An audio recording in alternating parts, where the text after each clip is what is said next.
Hey guys, Eric here. This is Kristi Burke, and over the next 45 seconds, she's going to give us an analogy as to why God is irrelevant when it comes to morality. If I'm driving over to your house and you ask me to pick up a gallon of milk and you tell me what kind, what brand, and I go and I get the milk, are you going to ask me when I get there where I got that milk from? And if I tell you that I got it from the 7-Eleven on the corner rather than the Publix down the street, are you going to be upset with me because you wanted your milk to come from the Publix down the street? Probably not. That would be silly. It doesn't matter where I got the milk from. The point is that I got the milk and I brought it to you. And you have been in my comments for days, repeating the same objection over and over and over again. And you've been saying that atheists can be moral, but they can't justify where they get that morality from. And though I disagree with you, let's say hypothetically that's true, and we cannot justify our morality.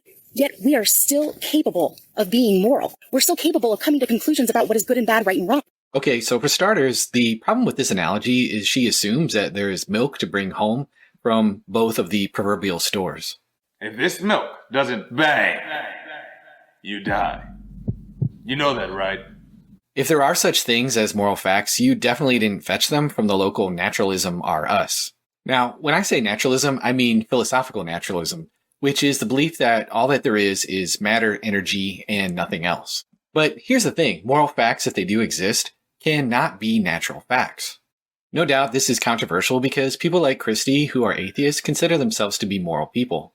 I'm sure that she rightly recognizes that doing certain things like feeding the hungry, pursuing justice, and being kind are morally good things.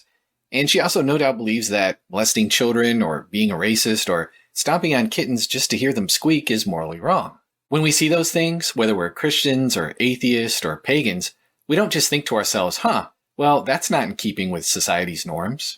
No, we think those are things that shouldn't be done. But here's the rub.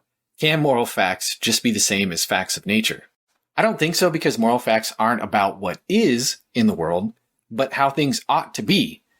But if the world isn't here for a reason, if all there is blind, unintended nature, then there is no way that things are meant to be. Natural facts are about what is, not the way things should be.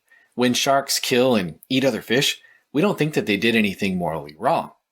Fish are friends, not food. But if natural facts are the only kind of facts that there are, then the same goes for humans. People abuse, rape, torture, and hate each other, and that's just the way that it is. Again, on naturalism, there is no way that things are supposed to be. Hence, there are no moral facts on naturalism. And you're so focused on why we are moral, where we get that morality. And at the end of the day, does it matter where I got the milk from? Does it matter where I got my morality from? So why do we need a source at all? Let's stop and think about this for just a second. Again, naturalism is the view that the physical world studied by the natural sciences is the whole of reality, and it is the metaphysical view of choice for most atheists. If naturalism can be shown to be seriously defective or open to significant doubt, then the number of ways to be a reasonable atheist have been sharply narrowed. So if moral facts do exist, then philosophical naturalism is pretty much dead in the water. I think that it would be more plausible to think about moral facts originating from a supernatural person who brings them about. So either Kristi here should bite the bullet and accept the counterintuitive claim that there's no objective moral difference between helping the elderly or chucking them in front of a bus, or she should at least consider that there might be a supernatural being who wants us to think and act in certain ways that are moral, or she needs to come up with a more plausible solution for how moral facts can arise in a godless world. I'll wait. Milk was a bad choice.